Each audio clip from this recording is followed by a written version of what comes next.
You can tell a lot about a person by the way they try to steal your home.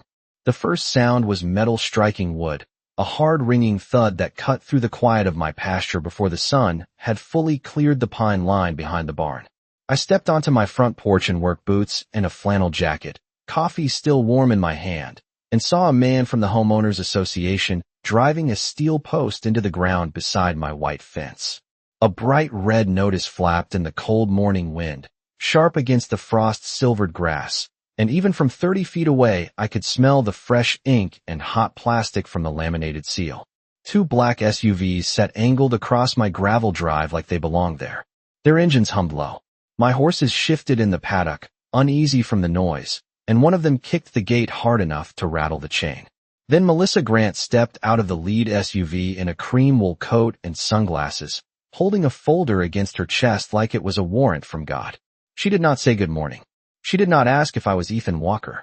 She looked at my farmhouse, at the wraparound porch my father built by hand, at the cedar posts my mother stained every spring, and then she looked at me like I was a stain the neighborhood had finally decided to scrub out. She smiled and said, "This property is no longer yours to defend." The words landed colder than the wind. I remember every detail of that moment, because humiliation has a way of sharpening the world. The coffee went bitter in my mouth. The porch boards felt rough through the soles of my boots. Somewhere down by the county road, a school bus groaned to a stop, and I caught the distant bark of a dog from the next farm over. Normal sounds. Ordinary sounds. But nothing about that morning was ordinary, because Melissa was not there to issue a warning. She was there to make a performance out of taking something that had belonged to my family for 3 generations. She lifted the red notice with 2 fingers and let it snap in the breeze so I could read the words from where I stood. Seizure pending. Temporary access, transfer. Compliance required within 24 hours. It was written in language polished enough to sound official and crooked enough to make a lie feel inevitable. I walked down the porch steps slowly, not because I was afraid, but because I had already learned that people like Melissa rush harder when they think they smell panic. The gravel crunched under my boots. She kept smiling. Behind her, one of the HOA men unrolled a measuring tape toward the fence line like my land was already a diagram in somebody else's office.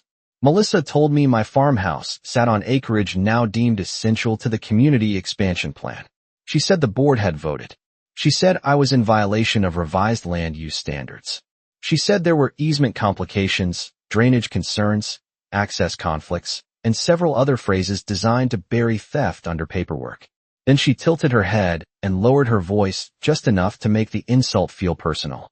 She said men like me always thought legacy could outrank progress. Men like me. I looked past her toward the subdivision on the other side of the tree line. All those polished roofs and identical mailboxes standing where open pasture used to breathe, and I understood exactly what she wanted. Not just my 5 acres. Not just the corner access road that ran behind my equipment shed. She wanted the story.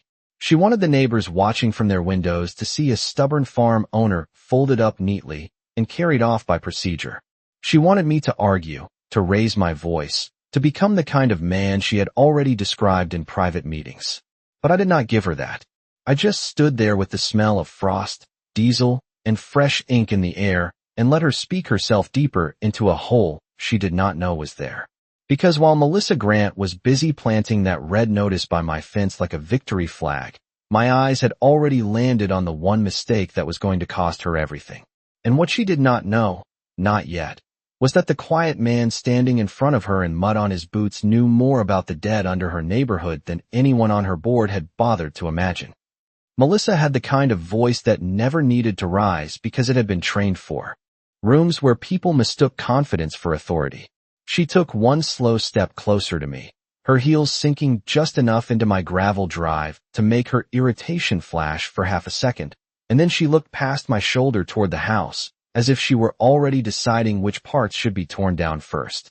The man with the measuring tape kept working along the fence line, calling out numbers to the other one holding a clipboard, and every number felt like an insult because this was not some vacant lot on a map.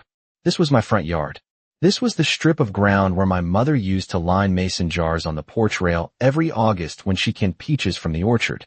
This was where my father taught me how to reset a loose gate hinge with a socket wrench and a block of cedar. But Melissa talked over all of that history as if memory had no legal standing. She said the board had been more than patient with me.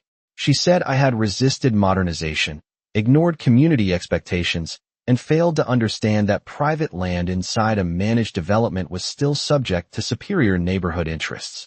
Superior.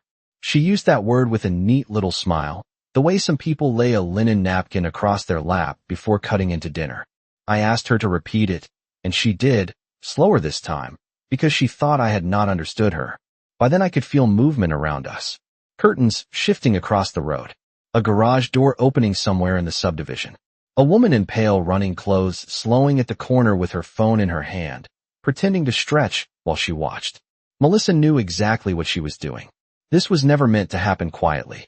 She wanted witnesses. She wanted the story to spread before noon that the old farmhouse owner had finally been put in his place. She opened her folder and began reading off a list of alleged violations in the careful tone people use when they know the details do not matter as much as the pile. Fence inconsistency. Exterior structure nonconformity. Agricultural use conflict. Visual blight concerns. Temporary equipment storage issues. I almost laughed when she said visual blight because the only thing on my land uglier than her red notice was the beige retaining wall. The HOA had built last spring along the subdivision entrance, a wall already cracking down the middle like cheap pottery. She kept going. She said my tractor had been seen within 40 feet of a restricted property buffer. She said my feed shed roofline did not match the approved neighborhood architectural character. She said the odor from my horses had generated complaints. That one made something hot move through my chest, not because it was true, but because I knew exactly how those complaints got made. The same people who had bought my eggs at the roadside stand every fall, the same people who smiled when their children fed carrots through my fence, had suddenly found my land offensive the second Melissa gave them permission to treat it that way. I looked toward the paddock, where Boone, my oldest gelding, was still pacing the rail, ears flicking at the strangers, and I remembered Melissa at the spring social last year telling a cluster of residents that working farms depressed surrounding property values unless they were curated correctly. Curated. As if my life needed to be staged for people who thought dirt was charming only when it came in decorative bags from a garden center. She lowered the folder and studied my face, waiting for anger, waiting for embarrassment, waiting for the first crack. Instead, I asked her who drafted the revised land use language. That made her blink. Just once. Then she said legal counsel had approved all of it, which was not an answer, and I noticed the man with the clipboard glance up from his notes. Small things mattered to me. Hesitation mattered. Evasion mattered. I had spent enough years in rooms where money moved under polished language to know when a sentence had been built to conceal weak framing. Melissa mistook my silence for surrender and pressed harder. She said, in a voice just loud enough for the woman at the corner and anyone else listening, that people in this county had a bad habit of confusing inheritance with entitlement. Then she looked at my house again and added that sentimentality did not survive compliance review. That was the moment I understood she did not just want access to my land. She wanted me shamed out of it. She wanted the farmhouse reduced to a cautionary tale told over wine on back patios. She wanted every person in that subdivision to believe that no matter how long a family had stood on a piece of ground, a board vote and a stack of forms could erase them by lunchtime. I let the cold settle into my hands. I let the wind pull at the corners of that red notice by the fence. And while Melissa Grant stood there rehearsing my humiliation in front of an audience she thought was hers, I started seeing the shape of the trap she had built for herself, because the more she talked, the clearer it became that she was leaning on a layer of authority she did not actually own. Melissa finally stopped talking when she realized I was not going to give her the scene she came for. No shouting, no pleading, no desperate promise to call a lawyer by noon. Just cold air moving across the pasture and the dry snapping sound of that red notice tied to my fence post. She mistook that silence for weakness, which was the first gift she handed me that morning. The second came when she nodded to her men and told them to finish documenting the access path behind my house. Access path. That was how she described the gravel road my father and I had laid by hand one summer when I was 16, hauling load after load in an old dump trailer while sweat soaked through our shirts and dust turned our arms white in the heat. That narrow road curved past the side pasture, cut behind the equipment shed, and led straight to the backfield where we stored hay before winter. To Melissa, it was a line item on a development map. To me, it was the spine of the whole farm. I followed her gaze and watched one of the men photograph the tire tracks pressed into the gravel from my feed truck, then the shed, then the drainage ditch beside it.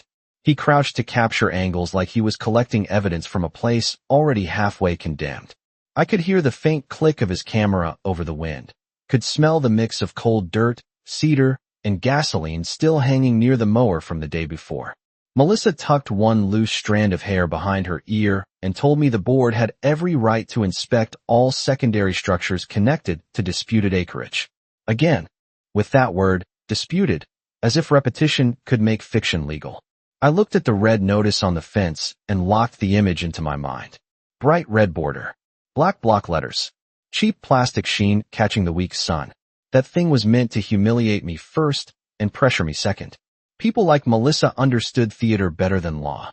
They counted on spectacle to do half the work. A loud paper, an official tone, a few men with clipboards, and suddenly decent people started doubting what they knew to be theirs. I had seen that trick before, just in more expensive suits and cleaner conference rooms. She asked if I planned to cooperate with the temporary land transfer review, and I told her I planned to read every page she brought onto my property. That answer made her smile again, but thinner this time. She was annoyed that I still sounded steady. Behind her, one of the subdivision residents had drifted farther down the road for a better view, pretending to inspect a mailbox while watching my front yard like it was free entertainment. I let her watch. I let all of them watch. Then I turned and walked back toward the house without asking permission to leave my own driveway. I could feel Melissa standing there in disbelief for a beat, probably deciding whether following me would make her look strong or desperate.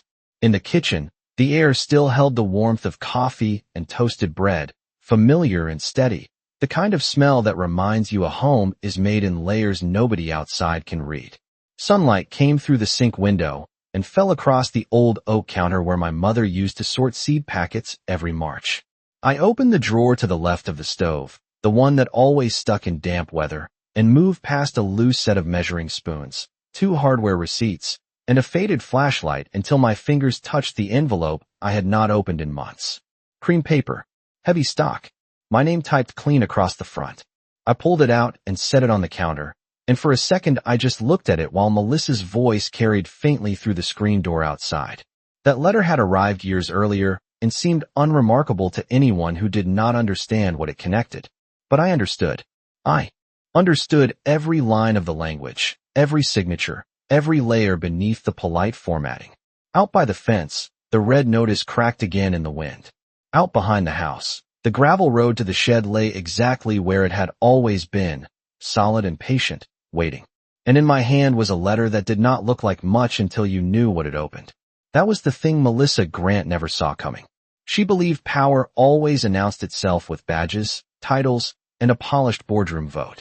She had no idea real power could sit in a kitchen drawer beside old receipts and still be strong enough to collapse the floor under everyone standing against you.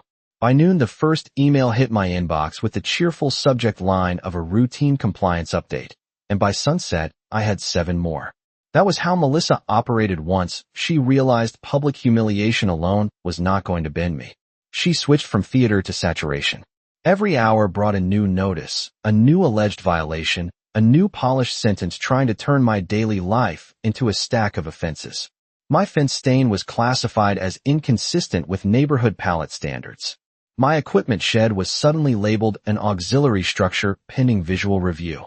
My livestock trailer, parked exactly where it had sat for years on my own gravel, was described as an unapproved exterior storage element. Even the wind chime hanging beside my porch swing was listed under decorative attachments requiring architectural clearance. I sat at the kitchen table with my laptop open, the old bank letter beside my coffee mug, and listened to the quiet ticking of the clock over the stove while each new message arrived like another nail tapped carefully into a box they thought I would climb into on my own. Outside, the day carried on like any other. The horses settled after lunch. A hawk drifted over the back pasture. Sunlight slid across the barn roof and caught in the shallow ripples of the stock tank. But everything now had a second layer over it, a thin film of hostility that made ordinary things feel watched. When I walked out to refill the water trough, I found a bright orange tag clipped to the side gate claiming the latch mechanism did not meet updated community safety recommendations. When I came back from the feed store, there was an envelope tucked into my front door frame warning me about agricultural odor drift and the possible impact on adjacent property enjoyment. Adjacent property enjoyment. That phrase sat in my mind like a bad taste, because the only thing drifting over the fence from my side was hay, horses, and the smell of work. Melissa had found the oldest trick in the country and wrapped it in legal language. Make a man's way of life sound inconvenient enough, and sooner or later people will start treating him like a problem instead of a neighbor. The next morning, 2 more violations appeared. One for runoff management near the drainage ditch by the shed. Another for visible machinery from the subdivision walking trail, which was funny because that trail had been built less than 100 yards from my property line specifically to give new residents a charming view of open countryside. They wanted the picture of the farm without the reality of one. They liked my fields in the distance, my fences in the fall light, my horses when their children wanted photographs, but they did not want mud, feed deliveries, or the low diesel growl of a tractor at 6:30 in the morning when frost had to be broken before the day warmed up. Melissa was not creating complaints. She was organizing prejudice. That was what made her dangerous. She understood how to take private discomfort, polish it into community concern, and then use the board letterhead to give it weight. By the 3rd day, she escalated from notices to inspections. A white SUV rolled slowly past my front gate just after 8, paused long enough for the passenger to take pictures, then continued toward the subdivision entrance. Another came at 4:15 in the afternoon, this time stopping near the side pasture while someone in sunglasses wrote on a clipboard without ever stepping out. I began keeping a yellow legal pad on the counter by the coffee maker and recording everything. Time, vehicle color, license plate, direction of travel, subject of notice, exact wording. I printed every email, every attachment, every revised violation code they claimed applied to me, and laid the pages across my table in neat stacks until the whole room smelled like paper, toner, and the slow build of somebody else's mistake. What Melissa did not understand was that pressure only works when it scatters you. It did not scatter me. It focused me. Each notice told me what narrative she was trying to build. Each inspection told me where she was weakest. Each invented rule revealed how far beyond legitimate authority she was willing to reach if she thought no one would challenge the hand holding the pen. By Friday evening, she had sent enough paperwork to make an honest man feel buried. Instead, I stood at my sink, watched the red edge of sunset burn across the back field, and realized something almost comforting. Melissa Grant was no longer trying to manage me. She was trying to manufacture a case fast enough to justify something she had already decided to take. And people only rush like that when they are afraid the real paperwork will not hold. By the start of the 2nd week, Melissa had done something even uglier than sending notices. She had made me contagious. You could feel it in the way people looked away half a second too fast, in the way conversations stopped when I walked into the feed store, in the way a woman who had bought apples from my roadside stand every October suddenly found the floor display fascinating when our carts crossed in the produce aisle. Nothing had changed about me, but Melissa had changed the story around me, and in a place like ours, story traveled faster than truth ever could. She did not need everyone to hate me. She only needed enough people to feel embarrassed standing too close to my side of the line. That was how isolation worked when it was done by someone polished enough to call it governance. The first real sting came on Wednesday morning when I carried 24 eggs to the small table near my front gate, the same white painted table that had been there since my mother was alive. The one with a hand-lettered sign that said Fresh Eggs Cash Box Honor System. By noon, the eggs were still there. By 3 o'clock, a cold wind had come through, and I was carrying them back inside one carton at a time, the shells knocking softly together while the red notice on my fence snapped overhead like it was laughing at me.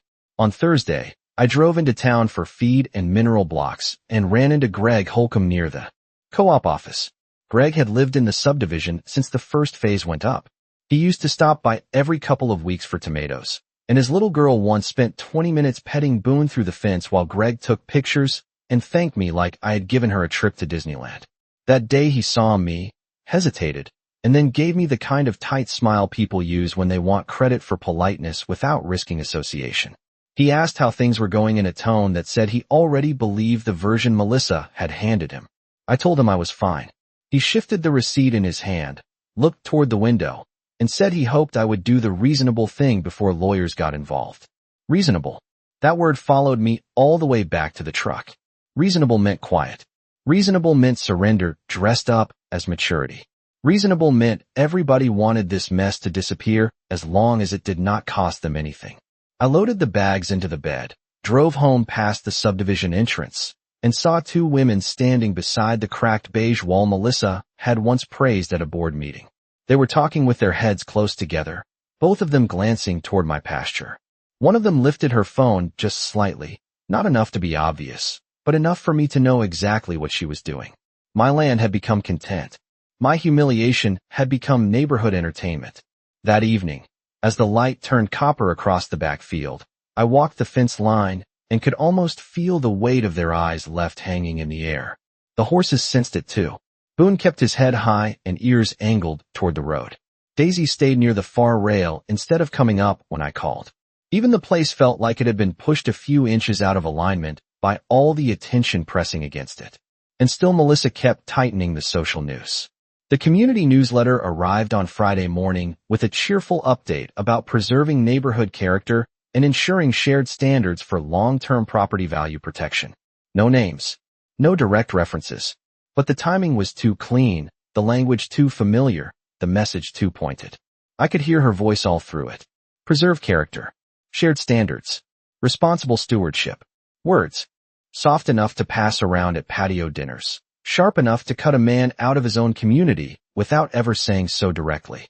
That afternoon, I passed the walking trail and saw a little boy pressing his hands to the fence, staring at Boone with the same wonder children always had around my horses, until his mother noticed me and gently steered him away as if my side of the property had become unsafe by association. That hit harder than the notices, not because I needed her approval, but because I understood the mechanism. Melissa was not just trying to take land. She was stripping context from everything I was until all that remained was an inconvenient man attached to disputed acreage. She wanted the subdivision to forget that this farm had fed them in small ways for years, that my tractor cleared snow from the county shoulder when plows ran late, that my well had once supplied water to 2 houses during a freeze.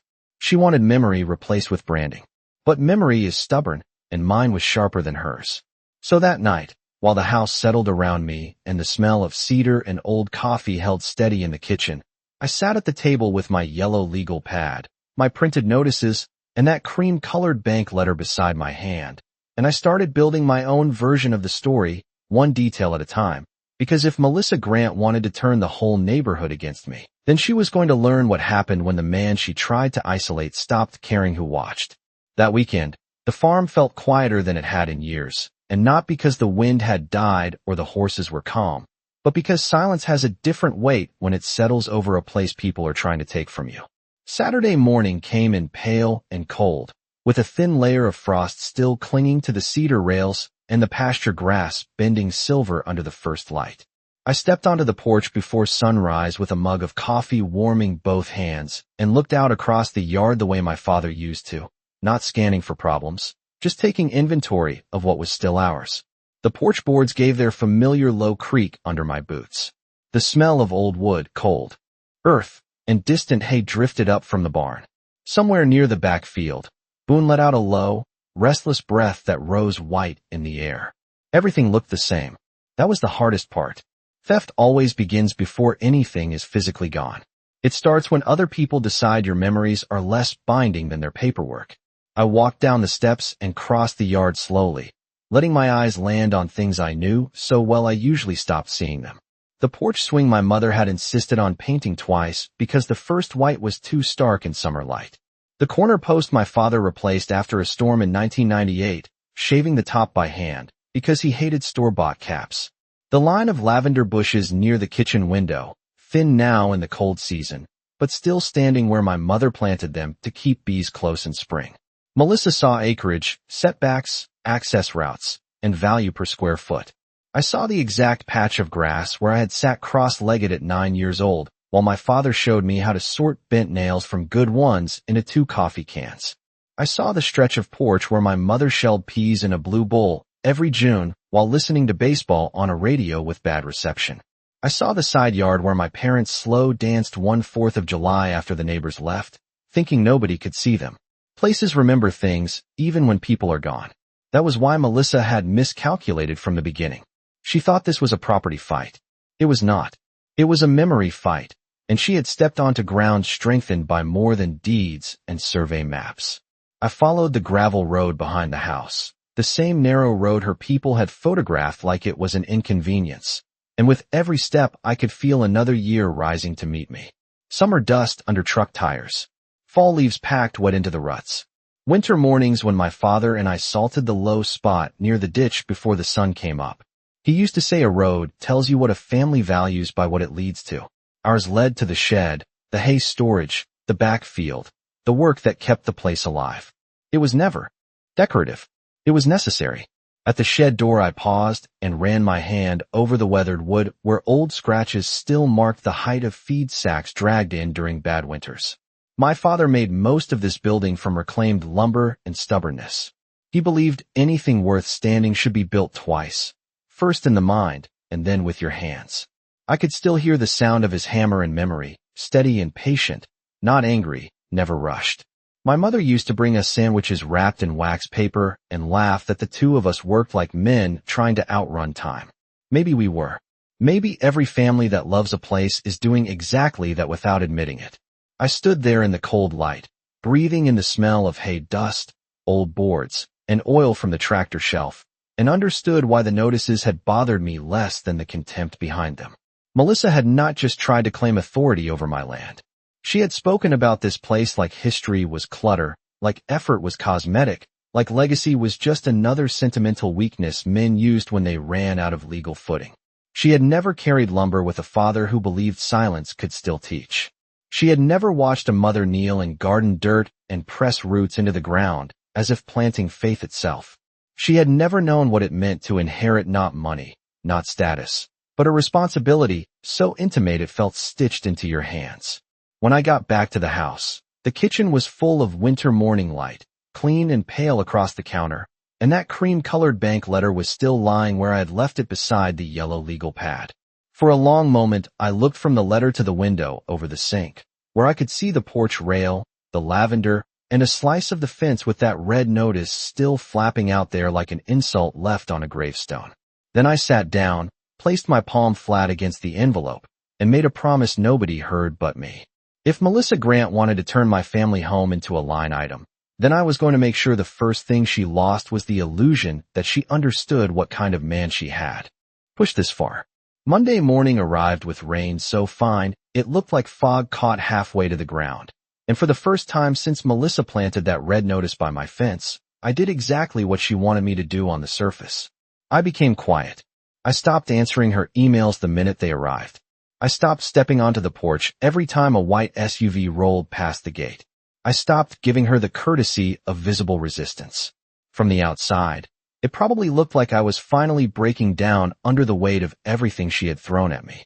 That was the story she wanted, and I let her keep telling it. But there is a difference between a man going silent because he is beaten and a man going silent because he is measuring. I was measuring. I was measuring times, routes, wording, signatures, patterns, and every inch of borrowed authority Melissa Grant kept stretching past its real limit. By 8:15 that morning, a vehicle from the management office had already crawled past the front fence once. At 9:02, another stopped near the side pasture for exactly 3 minutes. At 10:37, an email arrived claiming the board required immediate photographic access to all structures connected to disputed utility corridors. Utility corridors. I sat at the kitchen table with the rain ticking softly against the window over the sink, the cream-colored bank letter resting beside my yellow legal pad, and wrote down the phrase word for word. Melissa had a habit of changing the language every time she pushed farther. Land transfer review became corridor inspection. Visual concern became safety matter. Access interest became emergency compliance. That was how people like her tested boundaries. They did not leap at once. They edged. They renamed. They layered one false premise over another until everyone around them got too tired to remember where the truth had started. But I remembered. I remembered every sentence. I remembered which notice cited a section that did not apply to agricultural parcels, which email referred to rules adopted after my property had been grandfathered, which inspection request quietly implied rights the board had never been granted. I remembered the shape of the survey map she waved on my porch and the way her man with the clipboard avoided my eyes when I asked who authorized photography. Beyond the established easement line, once I stopped reacting, I started seeing everything more clearly. Melissa was not operating from strength. She was improvising under pressure. That realization came sharper that afternoon when I found fresh orange marker flags staked along the gravel road behind my shed. 5 of them in a line, their plastic tops trembling in the damp wind like cheap little warnings. I stood there in my barn jacket with the smell of wet cedar and mud rising around me and looked from one flag to the next. They had gone farther back than before, well beyond the area mentioned in any notice she had sent. Far enough to tell me one of two things. Either Melissa no longer cared whether her paper trail matched her actions, or she believed I had become too rattled to notice the difference. I crouched beside the nearest flag and touched the wet soil around it. Fresh, maybe an hour old. On the other side of the fence, the subdivision trail sat empty except for rain-dark leaves plastered to the pavement, but I could still feel the presence of watching, that strange neighborhood habit of pretending nothing was happening while participating in it from behind glass. I pulled my phone from my pocket and took pictures from every angle. Flags, road, fence, shed, ditch, property markers, timestamp. Then I went back inside, dried my boots on the mat my mother bought 20 years ago from a hardware store in town, and started laying the evidence out in rows across the kitchen table. Printed notices on the left, photos in the center, handwritten notes on the right. The old bank letter stayed at the top like a quiet promise. By late afternoon, my whole kitchen looked less like a home office and more like the inside of a case file nobody else knew had already turned against them. That was when Melissa called for the first time. Not an email, not a formal notice, a direct call. Her name lit up on my phone while the rain tapped against the porch roof and Boone shifted in the paddock outside. I let it ring twice before answering. Her voice came smooth and almost sympathetic, which told me immediately she wanted something she could not get through paper alone. She said she was just checking in. She said the board was concerned about my lack of cooperation. She said it would be easier for everyone if I stopped making this emotional. Emotional. I stared at the orange flags and the photos spread across my table and almost smiled, because that was the moment I knew she felt it. Somewhere under the polished tone and the legal phrasing and the community language, Melissa could feel the ground changing beneath her. She just did not know yet that every extra step she took onto my land was one more inch closer to the point where I would stop being quiet. After I hung up, the kitchen went so quiet I could hear the rainwater slipping from the gutter outside in slow, uneven drops. Melissa had tried to sound calm, but calm was not the same thing as steady, and I had spent enough years around polished voices to know when strain was hiding underneath courtesy. She was feeling pressure now. Not from the board, not yet. From uncertainty. She could not read me anymore. And for people like Melissa, uncertainty was worse than resistance because resistance at least gave them something to push against. I left the phone on the table and looked down at the evidence spread in front of me. The notices, the photographs, the orange flags, the copied bylaws with sections underlined in pencil. And above all of it, that cream-colored bank letter resting where I had placed it days earlier, quiet as a loaded truth. Outside, Boone stamped once in the paddock, and the sound came through the wet evening air like a slow heartbeat. I got up, crossed the kitchen, and turned on the small light over the stove. Warm yellow spread across the oak counter, catching the edge of the envelope and the faint grain in the wood my mother used to oil every winter. For a moment my hand just hovered there above the letter. Not because I was unsure, because I understood exactly what opening that next door meant. There are moments when a life divides cleanly in two, and they do not always arrive with sirens or shouting. Sometimes they arrive in a quiet kitchen that smells like rain, coffee, and old cedar, with one envelope on the counter and nobody else in the room to witness the choice. I slid the letter free and unfolded it carefully, listening to the crisp paper open. Heavy stock, formal language, names most people in my county had never heard, and would never think to connect. Corporate structures nested inside holding structures, all written in the clean, bloodless tone institutions use when they are moving things too large for ordinary conversation. Years ago, when that document first came to me, it had looked like information. By then, after Melissa had spent 2 weeks trying to bury me under borrowed authority, it looked like timing. I read every line again anyway. Not because I needed the facts. I needed the rhythm. I needed to hear, in my own head, the exact chain connecting a quiet farmhouse kitchen to the financial bones under that subdivision. The rain eased outside. The house settled.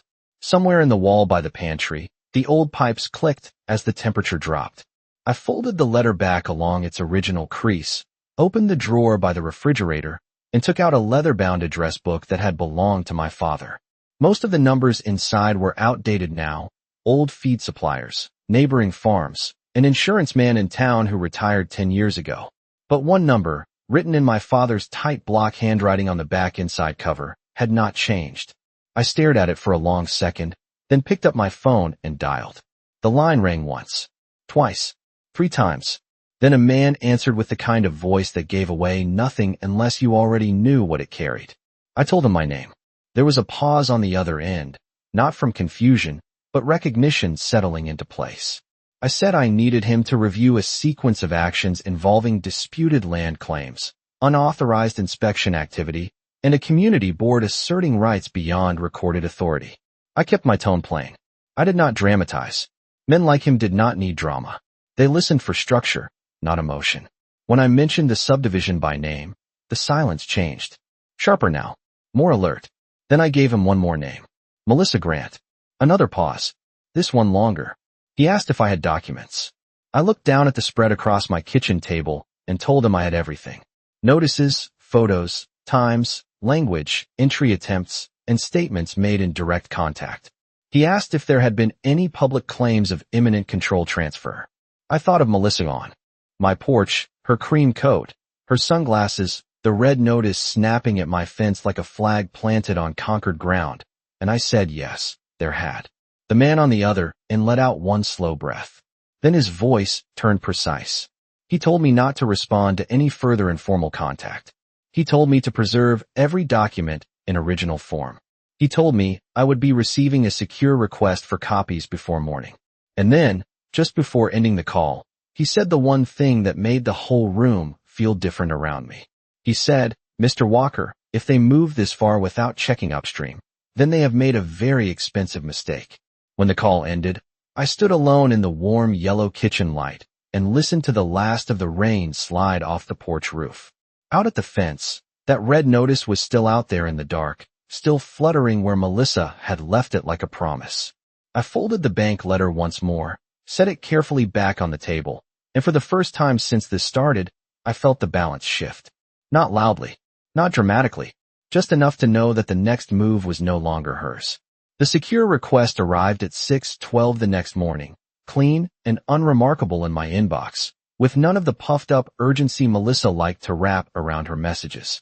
I sent everything before the coffee finished brewing. Notices, photographs, time-stamped notes, copies of the so-called compliance language, the images of those orange flags by my gravel road, and the statement she made on my porch when she planted that red notice by my fence like a declaration. By 8 o'clock, I had a reply confirming receipt, preservation, and review in progress. No drama, no grand promises, just the kind of precise language that told me the people on the other side of that email did not waste words unless they intended to use them later. Around 9, another message hit my inbox, this one from the HOA management office. Special board meeting. Wednesday evening. Community clubhouse. Mandatory discussion of enforcement action and transfer logistics regarding unresolved agricultural parcel. I read that line twice while standing at the sink, morning light coming in pale across the counter, and felt something settle inside me. Transfer logistics. Melissa had done it. She had moved past harassment, past implication, past the cloudy little tricks people use when they are testing how scared you are. Now she was putting the claim in writing. Not a warning, not a review. Logistics. The language of possession before possession legally existed. I printed the email and laid it beside the cream-colored bank letter. The paper edges lined up almost perfectly, one document swollen with borrowed certainty. The other quiet enough to look harmless unless you knew where it led. Wednesday came in dry and cold after 2 days of gray sky, and by late afternoon the subdivision looked scrubbed and polished in that eerie way nice neighborhoods do when they are preparing to enjoy somebody else's downfall. Flags at the entrance stirred in the breeze. Porch lights clicked on in tidy rows. The cracked beige wall near the front sign still stood there pretending to be elegant. I parked my truck at the far edge of the clubhouse lot a little before 6 and sat for a moment with the engine off, listening to it tick itself cool. Through the big front windows, I could see people gathering inside with paper cups and folded agendas, all of them wearing that careful expression people use when they want to look concerned and excited at the same time. I stepped out in my dark jacket, closed the door, and walked across the lot under the clean bite of evening air. Every sound seemed sharper than usual. My boots on pavement, the low murmur from inside, the faint rattle of a flag line against a pole. When I opened the clubhouse door, the warmth hit first, then the smell of coffee, carpet cleaner, and those store-bought cookies people put on trays when they want hostility to feel civilized. Conversations softened as I entered. Heads turned, then turned away too quickly. Greg Holcomb was there near the back wall, pretending to study the printed budget sheets. The woman who used to buy eggs from my gate stand sat in the second row with her purse clutched in both hands.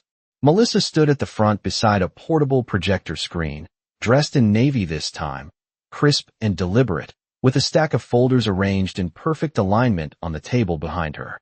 She saw me immediately. I watched the tiniest pause move across her face, before she replaced it with that practiced smile of hers, the one that never reached her eyes. She welcomed everyone, thanked them for attending, and launched into the evening agenda with the smooth confidence of someone who believed the room belonged to her. Shared standards, responsible stewardship, protection of community value.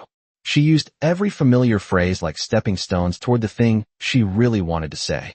Then she clicked to a slide showing an outlined parcel map, my land rendered in neat digital lines stripped of porch boards, horse breath, old cedar, and every memory stitched into the ground. She called it tract adjustment. She called it integration. She called it a transitional control matter. And then, in front of the full room, with residents, board members, management staff, and 2 people from legal compliance present, Melissa Grant made the mistake that would break her. She looked directly at me and said that by the end of the week, the association would assume functional control of the disputed acreage and begin implementing access modifications accordingly. Functional control. End of the week. Access modifications. I did not move. I did not interrupt. I just let the sentence land in the room and settle into the ears of every person there. A few residents nodded as if this were already routine. One board member shifted in his seat and looked down too fast. The lawyer on the end of the table stopped writing for half a second. Melissa kept going, emboldened by her own performance, explaining that resistance could delay cooperation but not outcome, that procedural finalization was underway, that the community should expect visible progress soon. Visible progress. That was what she called the taking of a family home piece by piece. I could feel my pulse in my hands, steady and even. On the table in front of me sat my folder, closed, orderly, waiting. Melissa thought she was speaking from the high ground. What she had actually done was give me exactly what I needed: a public claim, a time frame, an assertion of authority, and a room full of witnesses. I waited until Melissa finished the slide, until the little blue parcel outline glowed on the projector screen like my land had already been flattened into something easy to move around, and then I stood up with my folder in one hand. The room shifted the way rooms do when people realize the person they expected to stay quiet is finally about to speak. Coffee cups paused halfway to mouths. Papers stopped rustling. Even the heating vent along the far wall seemed louder for a second, pushing warm air into a silence Melissa had not planned for. She smiled at me with that rehearsed patience she used whenever she wanted the room to believe she was indulging someone unreasonable. She said I would be given a brief opportunity for comment at the end of the agenda. I told her I only needed one question answered before she went any further. Her smile held, but I saw the corners strain. She said the board would proceed in order. I said, then answer this in order, Melissa. Which institution currently services the original mortgage structure attached to Phase 1 and Phase 2 of this neighborhood? It was not a loud question, but it landed harder than anything she had said all evening. I watched it move through the room in small reactions. One board member looked up too fast. The lawyer at the far end of the table blinked and turned his pen sideways. Greg Holcomb frowned like he was trying to understand why a farm owner would even know to ask something like that. Melissa did not answer right away. That pause told me more than any sentence could have. She reached for the folder nearest her, opened it, then closed it again with a neat little tap of her fingernails against the cover. Finally, she said the financial instruments relevant to community development were not under discussion. Financial instruments. There it was, that polished language again, the kind meant to keep ordinary people from hearing the machinery under the floor. I took one step forward into the aisle and set my own folder on the nearest chair back. The carpet muffled the sound of my boots. The projector cast a pale wash of light across the room, catching dust in the air and the edge of Melissa's cheekbone as she turned slightly toward me. I asked the question again, slower this time. Which institution currently services the original mortgage structure attached to Phase 1 and Phase 2 of this neighborhood? A woman in the second row shifted in her seat. Someone near the coffee table cleared his throat. Melissa finally said the community had a long-standing relationship with an external lender and that individual parcel disputes had no bearing on that arrangement. That was when I knew she still believed this was just about me defending my farmhouse. She thought I was reaching for a distraction. She did not understand I was reaching for the frame, holding her whole performance together. I opened my folder, pulled out 3 sheets, and looked directly at the lawyer seated beside the management rep, not Melissa. Him. Because in rooms like that, the first crack never shows up in the loudest person. It shows up in the one trained to spot liability before everyone else smells smoke. I asked whether the association had disclosed its asserted control claims to the servicing institution before issuing a public timeline for access modifications. This time the silence was different. Sharper. Colder. The lawyer straightened. Melissa cut in immediately and said this line of questioning was inappropriate and outside the purpose of the meeting. But she said it too quickly, too cleanly, like she had stepped onto ice and felt it give under one foot. I could hear the faint hum of the projector fan, smell burnt coffee from the refreshment table, and somewhere outside a flag line tapped the metal pole in the night wind. All of it seemed suddenly clear to me. Every notice, every inspection, every orange flag by my gravel road, every sentence she had polished into authority. They had all been built on one assumption, that I was just another man with dirt on his boots and no view beyond his own fence line. I let that assumption hang there for one more second. Then I lifted the top page and read out the exact servicing entity name tied to the neighborhood's original development debt. No one in that room expected to hear it from me. The effect was immediate. Melissa's expression did not collapse all at once, but I saw the first real fracture move through it. Her eyes narrowed. The board member on her left turned toward her with open confusion. The lawyer stopped pretending to look detached. And for the first time since she stepped onto my porch in that cream coat and planted a red notice by my fence, Melissa Grant looked at me not like a stubborn farmer, not like a public nuisance, but like a man she had badly underestimated. I had not even told them the most important part yet. All I had done was prove I knew exactly where the neighborhood's money slept, and in that room, under those lights, with my land still glowing on her screen, that was enough to drain the color out of her script. I let the silence stretch just long enough for everyone in that room to feel it working on them. Melissa was still standing at the front beside the projector, but the posture had changed. A few minutes earlier she had looked like a woman guiding a meeting. Now she looked like someone trying to remember which floorboard had started to creak beneath her. The blue parcel map was still glowing on the screen behind her, flattening my home into tidy lines and neutral colors, but it no longer looked official to me. It looked desperate. I kept my eyes on the lawyer at the end of the table because he was the first one there whose training would not let him pretend this was ordinary. He had already stopped writing. His coffee sat untouched beside his folder. He asked me, carefully, where I had obtained the servicing information. I told him it was a matter of direct familiarity. Melissa cut in before he could say anything else. She said the board would not entertain irrelevant financial speculation from a non-compliant property owner. The old tone was back in her voice, but thinner now, stretched too tight. I turned toward her for the first time since I stood up and said, Melissa, this stops being speculation the moment you realize who is sitting in this room. You could hear people shifting in their seats again. The woman with the purse clutched it tighter. Greg Holcomb leaned forward a little without meaning to. Even the management representative beside the lawyer looked suddenly interested in something beyond his agenda packet. I opened my folder and drew out the cream-colored letter, unfolded clean and flat under the clubhouse lights. The paper looked almost too plain for what it carried. No flashy seal. No dramatic formatting. Just formal language, signatures, and a chain of ownership that had spent years remaining invisible to everyone who had no reason to look up from their manicured lawns. I placed the letter on the front table where Melissa had stacked her folders so carefully, and I watched her eyes move. Across the first lines. That was the moment the room truly changed. Not because anyone else understood it yet, but because she did, or at least enough of it to feel the edges closing. Her hand stopped on the paper. Just stopped. I could see the smallest pulse flicker near her jaw.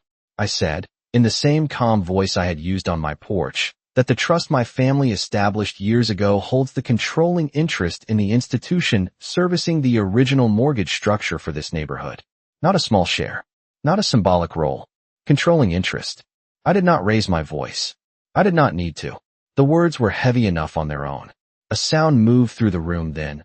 Not quite a gasp. Not quite speech. Just the human noise people make when the story they were comfortably sitting inside gets torn open from underneath them. Melissa looked up at me like she was trying to decide whether denial or outrage would save her faster. She chose denial. She said that was impossible. She said I was trying to intimidate the board with private business claims that had no bearing on community procedure. I almost felt sorry for her then, not because she deserved it, but because she still believed procedure was a shield when in fact it had become the blade pointed back at her. The lawyer asked to see the second page. I handed it to him. His face did not do much, but men like that do not need visible panic to tell you the weather has changed. He read. Then he read again. Then he looked at Melissa with the expression of someone silently calculating how many statements made tonight were about to become evidence. I told the room that for 2 weeks I had preserved every email, every inspection attempt, every photograph, every orange marker placed beyond the stated review area, every claim of imminent control, and every public assertion that my land would be functionally transferred before legal finalization existed. I told them informal harassment is one thing, but once a board begins asserting control over disputed property without authority while tied to a live development debt structure, the people upstream tend to become extremely interested. The lawyer closed the page, set it down, and asked Melissa in a voice far quieter than hers whether any of this had been disclosed before enforcement action escalated. She did not answer him. That was answer enough. Suddenly the room no longer belonged to her. It belonged to the documents. It belonged to the witnesses. It belonged to the exact words she had spoken 10 minutes earlier with all that easy confidence. Outside, somewhere beyond the clubhouse windows, the flag line tapped against the pole in the dark wind, and I thought about the red notice still hanging on my fence back home, still fluttering where she had left it like I was already beaten. Melissa Grant had spent 2 weeks trying to make me look small in front of her neighborhood. Now she was learning the difference between a man who owns a farmhouse and a man who understands the paper holding up every roof around it. What happened next was the part Melissa never planned for, because power always looks permanent right up until the room decides it is embarrassed to be seen standing beside it. The lawyer did not raise his voice. He did not slam a folder shut or make some dramatic speech. He simply turned toward the board president, who until then had spent the evening hiding behind silence and procedure, and said that all enforcement discussion regarding my property needed to stop immediately. The words were calm, almost gentle, but they changed the temperature in the clubhouse faster than any shouting could have. Melissa tried to recover. She said the board had acted in good faith. She said the community could not be expected to operate under the threat of private financial intimidation. But even she had to hear how weak that sounded now, because good faith does not plant orange markers beyond review boundaries, and intimidation does not look like a man standing quietly with a folder full of evidence while the other side explains why they thought they could seize his land by Friday. The board president asked for a recess, and that was when the room broke open. Residents who had spent the last 2 weeks watching me like I was some stubborn obstacle suddenly found their voices. The woman who used to buy eggs from my gate stand asked whether the board had really planned to take active control of occupied land before the paperwork was final. Greg Holcomb, who had told me to do the reasonable thing, asked why homeowners were Just hearing about the financial exposure now. Another man near the back, one I recognized from the walking trail, wanted to know whether the legal fees from this mess would hit the neighborhood dues. That question moved through the room like a draft under a door. Suddenly nobody cared about preserving character or shared standards. They cared about liability. They cared about debt. They cared about whether Melissa Grant had dragged them all into something far larger than an argument about one farmhouse at the edge of the subdivision. Melissa kept trying to speak over the shift, but every sentence she started seemed to make the room trust her less. She said these were complex governance matters. She said outside interests were being weaponized. She said certain disclosures were confidential. But now the words sounded like what they had always been: cover. The lawyer asked her again whether the servicing institution had been notified before public enforcement escalated.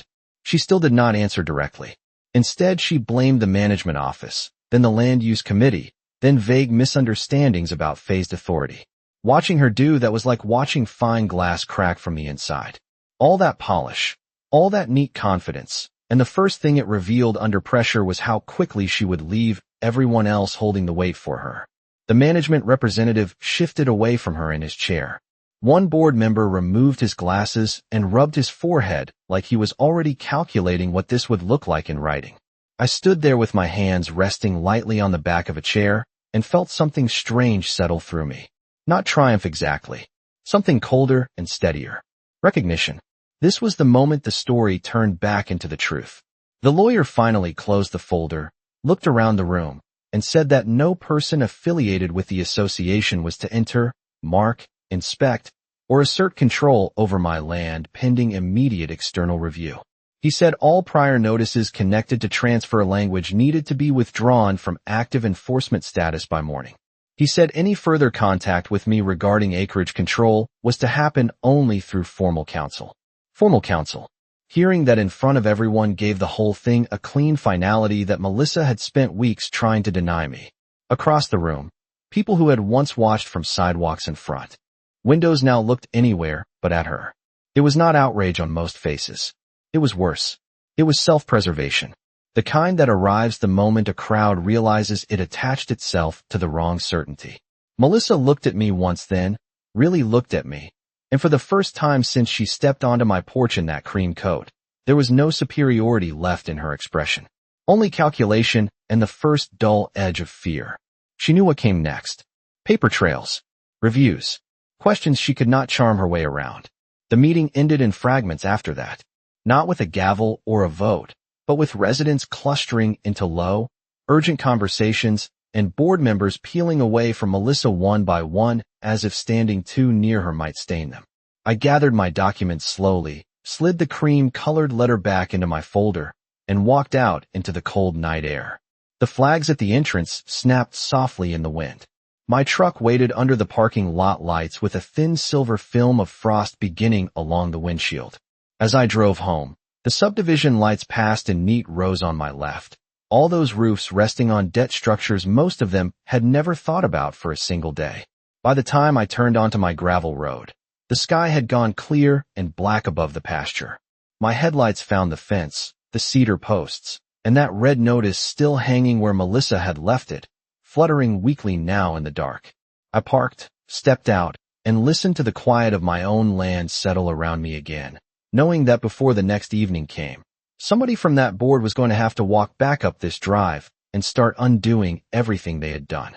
The next afternoon arrived bright and cold, the kind of clear winter light that makes every fence rail, every roof line, every patch of pasture look too honest for lies to survive on them long. I was in the barn stacking fresh hay when I heard tires on gravel again, but this time the sound was slower, uncertain, nothing like the aggressive roll of those black SUVs that first morning. I stepped out into the pale sunlight with bits of hay clinging to my jacket and saw a single white sedan from the management office ease to a stop near the gate. No convoy, no measuring tape, no cameras, just the board president, the management representative, and a young woman from the office carrying a flat folder against her chest like it was heavier than paper should be. Even before they got out, I noticed the first difference. The red notice was gone. Somebody had removed it before coming up my drive. Only the empty post hole remained beside the fence, a dark circle in the cold dirt where their confidence used to stand.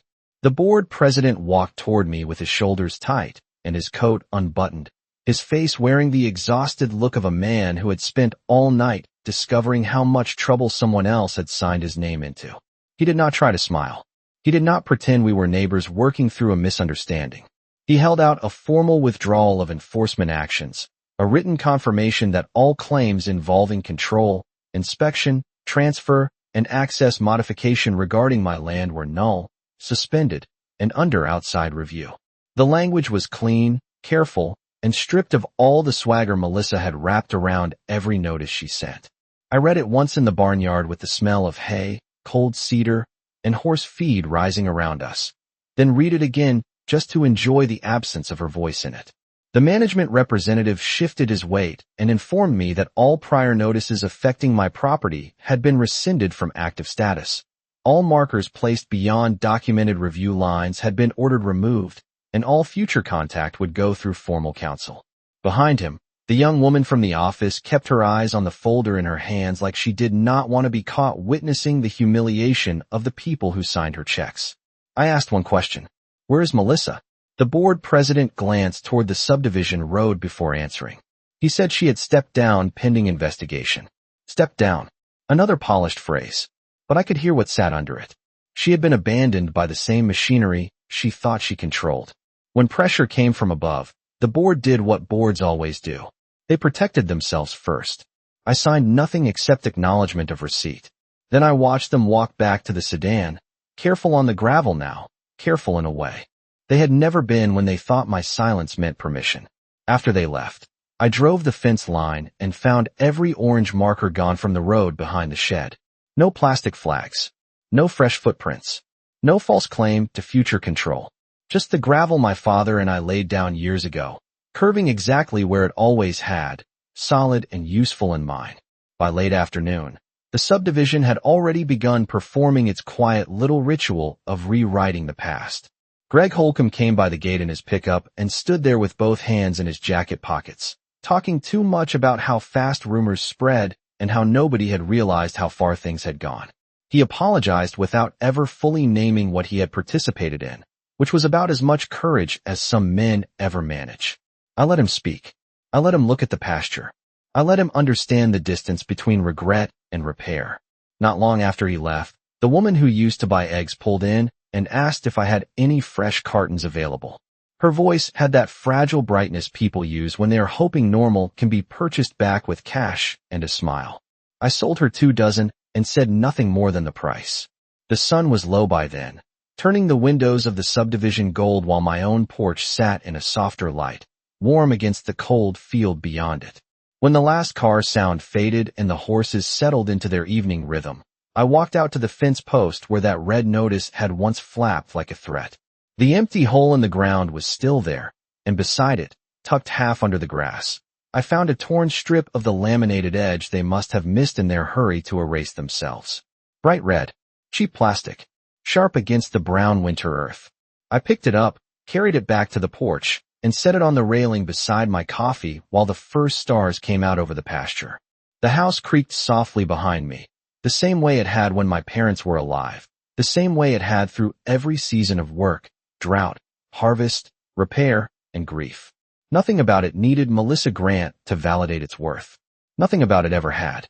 Down, past the tree line, the neighborhood lights came on in tidy rows, each roof resting over debt paper my family had understood long before Melissa ever learned my name. I sat there in the cold evening air, looking across the land they tried to turn into an item on a slide, and felt the kind of quiet that only comes after something false has finally been made to kneel. They thought justice would arrive as an argument. It did not. It arrived as records, patience, and one careful truth placed on a table at exactly the right moment. By the time the night fully settled over the farm, the fence was clean again, the road behind the shed was clear, and the only thing left of Melissa's little seizure theater was that torn red strip on my porch rail, curling at the edges in the wind like a warning meant for somebody else.